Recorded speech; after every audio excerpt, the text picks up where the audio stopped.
Coaching की भूमिका ये है कि हम लोग बच्चों को रास्ता बताते हैं कि ये पाथ है, यहाँ से होके आप अपनी मंजिल तक पहुँच सकते हैं। ये मेरा पहला अटेम्प्ट था और मुझे ये फाइनली एलोकेट हुई है। इस राज्य में चूँकि एक बड़ा सेक्शन जो है वो फाइनेंशियल क्राइसिस से, फाइनेंशियल प्रॉब्लम से लड़ता रहता है, तो किसी भी बच्चे को तैयारी को लेके पैसे की जहाँ समस्या हो, जहाँ तक हम लोगों से संभव होता है हम लोग उसमें मदद करते हैं। हम लोग बहुत खुश हैं, बहुत उत्साहित भी हैं। सर के बुक को मैंने काफ़ी अच्छे से फॉलो किया है, पीटी से लेके मेंस तक, तो वो काफ़ी हेल्पफुल थी। सही समय पे सही साधन का चुनाव, सही स्थान का चुनाव आपकी सफलता में बहुत बड़ा रोल प्ले करता है।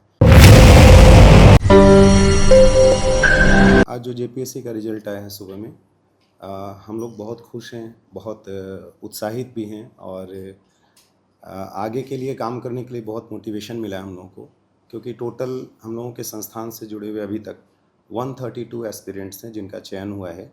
342 टोटल जो रिजल्ट आया उसमें मैं थोड़ा-सा बाइफरकेट कर देता हूँ।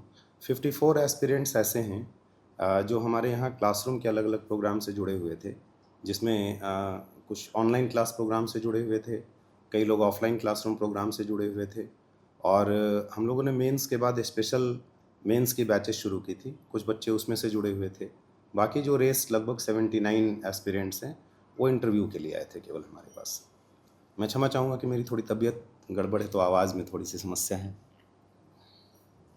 पिछले वर्ष से इस वर्ष कैसा रिजल्ट रहा? मैं 6 जेपीएससी से अभी तक का बता देता हूँ। 6 जेपीएससी पहला बैच था हम लोगों के यहाँ जेपीएससी के लिए और उस समय संस्थान हमारा हरिओम टॉवर में हुआ करता था। उस समय बहुत कम रेशियो था, नया-नया हम लोगों ने पहला बैच जेपीएससी का बनाया था। उसमें 6 से 7 बच्चे थे जो चयनित हुए थे। इसी तरीके से कुछ क्लासरूम से थे, कई लोग इंटरव्यू से थे।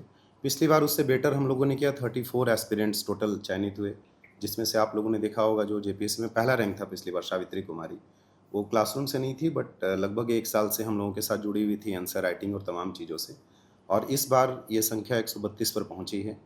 तो हम लोग लगातार प्रयास कर रहे हैं और इसमें बच्चों का भी समर्थन और सहयोग हम लोगों को मिल रहा है। ये हम लोगों का सौभाग्य है कि बच्चे हम लोगों के साथ जुड़े और आज रिज़ल्ट हुआ है, तो हम लोग भी उसको थोड़ा आप लोगों को बता पा रहे हैं। कोचिंग की तरफ से क्या रोल रहता है कि जो वीकर सेक्शन है वहाँ से जो छात्र हैं हुँ, हुँ, हुँ। वो भी जुड़े थे। जी, जी, जी। एक तो ओवरऑल अगर हम लोग देखेंगे तो कोचिंग की भूमिका ये है कि हम लोग बच्चों को रास्ता बताते हैं कि ये पाथ है, यहाँ से होके आप अपनी मंजिल तक पहुँच सकते हैं। उसमें से बहुत सारे बच्चे उसको विश्वास के साथ उस पाथ पे चलने का प्रयास करते हैं, कोशिश करते हैं। निश्चित रूप से सफलता में बच्चों का योगदान सबसे बड़ा है, उनका समर्पण, उनका त्याग, उनकी मेहनत और घर से दूर रह के रांची जैसे शहर में रह के या और भी दूसरे शहरों में रह के बहुत सारी चीज़ों को छोड़ के वो इस परीक्षा की तैयारी करते हैं। बट उसमें कोचिंग की एक भूमिका होती है कि कई बार बच्चे भटक जाते हैं, तो कोचिंग उनको सही लाइन और लेंथ देने की कोशिश करता है। और जहाँ तक आपने वीकर सेक्शन की बात की, तो हम लोगों का हमेशा से प्रयास रहा है, एक मिशन भी है कि इस राज्य में चूँकि एक बड़ा सेक्शन जो है वो फाइनेंशियल क्राइसिस से, फाइनेंशियल प्रॉब्लम से लड़ता रहता है, तो किसी भी बच्चे को तैयारी को लेके पैसे की जहाँ समस्या हो, जहाँ तक हम लोगों से संभव होता है हम लोग उसमें मदद करते हैं। बहुत बार बीच में हम लोग ऐसे बच्चों के लिए स्पेशल डिस्काउंट ऑफर्स निकालते हैं या कभी कोई बच्चे का स्पेसिफिक फ़ोन आता है, तो हम लोग उनको भी कंसीडर करके क्लास में एनरोल करने की कोशिश करते हैं ताकि उसकी पढ़ाई बाधित ना हो।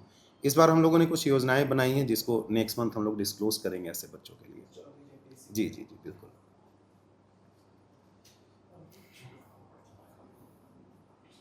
और कुछ सर अलग इससे हटके कुछ है वैसा जो हमारे सवाल में रह गया? इससे अलग हट के मैं जो 14वीं जेपीएससी की तैयारी करेंगे बच्चे, चूँकि अभी नया नोटिफ़िकेशन आ जाएगा, संभवतः 1-2 महीने में आ जाना चाहिए। तो उनके लिए कुछ टिप्स आप लोगों के माध्यम से देना चाहूँगा। बहुत सारे बच्चे ऐसे हैं जो अलग-अलग कोचिंग संस्थान में पढ़ते हैं, बहुत सारे बच्चे ऐसे हैं जो किसी कोचिंग संस्थान में नहीं पढ़ते। सभी के लिए ये कोचिंग की एक भूमिका ज़रूर है, बट आपकी भूमिका सबसे महत्वपूर्ण है। आप अपने 24 घंटे में 3-4 घंटे कोचिंग संस्थान के साथ जुड़ते हैं, बाकी के 20 घंटे का समय आप अपने साथ रहते हैं। उसको बहुत अच्छे से यूटिलाइज़ करना चाहिए और आप जिस भी टीचर के साथ जुड़े हो, नॉट इवन केवल उड़ान आईएएस अकेडमी, आपको उन पे भी फ़ेथ करना होता है और उनके बताए हुए रास्ते पर, चूँकि इस फील्ड में जो लोग काम कर रहे हैं एक्सपीरियंस्ड होते हैं, अनुभव होता है उनको, उनको पता होता है सफलता कैसे मिलती है, कहाँ गड़बड़ियाँ होती हैं। तो उसको उन पे भरोसा करके और उनके बताए हुए रास्ते को फॉलो करना पड़ता है। ये एक बड़ी इम्पॉर्टेंट बात है। सही समय पे सही साधन का चुनाव, सही स्थान का चुनाव आपकी सफलता में बहुत बड़ा रोल प्ले करता है। तो ये सारी चीज़ें ध्यान रख के और वो एक गीता का श्लोक है कि कर्मण्येवाधिकारस्ते मा फलेषु कदाचन। तो अपने कर्म से पीछे नहीं हटना है, अपना कर्म करते रहना है और बाकी फल ऊपर वाले के हाथ में होगा। आप अगर अच्छे से परिश्रम करेंगे, बेहतर तरीके से तैयारी करेंगे, सही लाइन लेंथ पे तैयारी करेंगे तो सफलता निश्चित रूप से मिलेगी। जैसा कि इंटरव्यू में हम लोगों ने 400 बच्चों को इंटरैक्ट करने का मुझे मौका मिला, हमारे संस्थान की सभी टीम के मेंबर्स को। उसमें हम लोगों का अनुभव रहा कि बहुत अच्छे-अच्छे बच्चे आए इंटरव्यू देने के लिए, जिन्होंने मेंस निकाला, अच्छा बैकग्राउंड रहा, अच्छी पढ़ाई की और निश्चित रूप से रिजल्ट में दिखाई पड़ रहा है कि उनका सिलेक्शन हुआ है। मेरा नाम रोशन कुमार दिव्यांशु है। मैं रामगढ़ से हूँ। मेरा रैंक 128 है। मुझे Indian Jharkhand administrative service allocate हुई है और मैं इनिशियली यूपीएससी का प्रिपरेशन कर रहा था। तो अभी इस बार अच्छी अपॉर्चुनिटी आई थी, तो मैं सोचा कि झारखंड में एक बार सिक्योर कर लूँ जॉब। तो इसलिए फिर मैं जेपीएससी के लिए प्रिपरेशन स्टार्ट किया और फाइनली ये मेरा पहला अटेम्प्ट था और मुझे ये फाइनली एलोकेट हुई है सर। कैसे तैयारी कर रहे थे, किस तरीके से पढ़ाई, क्या रूटीन था? मोर और लेस जो मेरी यूपीएससी की प्रिपरेशन थी वो इसमें काफ़ी यूटिलाइज हुई है और जो झारखंड से स्पेसिफिक जो क्वेश्चंस रहते हैं या झारखंड जेपीएससी में जो मोल्ड करना होता है, वो पूरे नॉलेज को कैसे चैनलाइज किया जाए, वो सर के गाइडेंस और टेस्ट सीरीज़ और यहाँ के जो बुक्स है, जो रेफरेंस बुक्स है, उसको सर के बुक को मैंने काफ़ी अच्छे से फॉलो किया है, पीटी से लेके मेंस तक। तो वो काफ़ी हेल्पफुल थी और फाइनली इवेंचुअली उसको मोल्ड करके और एक अच्छा सा नोट्स तैयार करके और मैंने इसे प्रेजेंट किया, तो और काफ़ी वो मेरे लिए फ्रूटफुल रही।